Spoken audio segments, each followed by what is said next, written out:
તો ચાલો મિત્રો, આજે આપણે દુકાને જઈને શાક લઈ લીધું છે અને આજે આપણે બનાવવાનું છે ચણાની શાક. તો ચણાની શાક બનાવવા માટે આપણે છાશ લઈ લીધી છે. છાશ પીવા માટે પછી ડુંગળી આવી ગઈ છે, લીલા મરચાં આવી ગયા છે, ટામેટું છે, ટામેટું મોરી લીધું છે. એની પછી આવશે લીલા મરચાં પણ કાપી દીધા છે. એની પછી આવશે લસણને પણ ફોલી લીધું છે. હવે આવશે લીલી ડુંગળીને પણ મોરી લઈશું. એને મોરી લીધા બાદ આપણે મૂકીશું તપેલું ગરમ થવા દઈશું. એના પછી એમાં નાખીશું તેલ. હવે આવશે તેલને ગરમ થવા દઈશું. તેલ નાખીને થોડી વાર ગરમ થવા દઈશું. એના પછી નાખીશું આપણે રાઈ આવી ગઈ છે. રાઈ સરસ મજાની ફૂટી ગઈ છે. એની પછી નાખીશું લીલા મરચાં. એની પછી નાખીશું ફોલેલું લસણ. એની પછી નાખીશું લીલી ડુંગળી નાખીને થોડું એમ મિક્સ કરી દઈશું. થોડી વાર એને રહેવા દઈશું.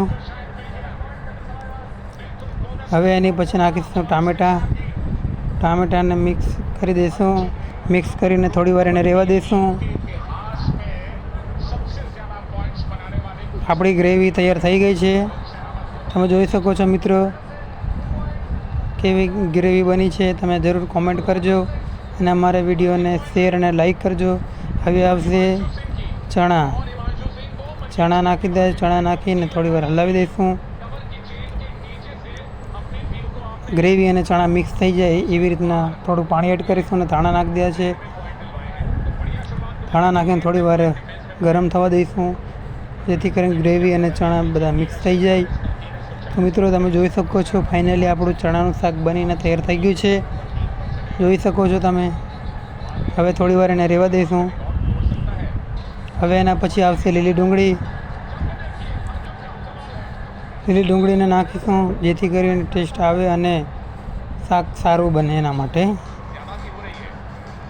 તો ફાઇનલી મિત્રો આપણે લીલી ડુંગળી નાખી દીધી છે અને આપણું શાક પણ રેડી થઈ ગયું છે.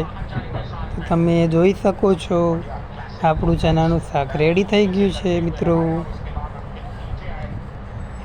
હવે આવશે આપણે પૂરી બનાવવા માટે લોટ બાંધી લીધો છે. લોટ બાંધ્યા પછી એને પૂરી બનાવવાનું ચાલુ કરી દીધું છે.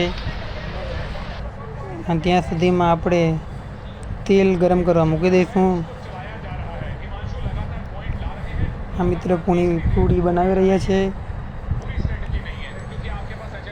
જેને પણ ખાવી હોય એ લોકોએ કમેન્ટ કરજો. તેલ ગરમ થઈ ગયું છે. હવે નાખીશું પૂરી પણ સરસ મજાની ફૂલી રહી છે.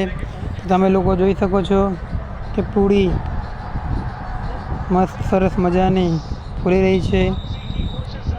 આપણું શાક બની થયા ચણા અને પૂરીનું શાક રેડી.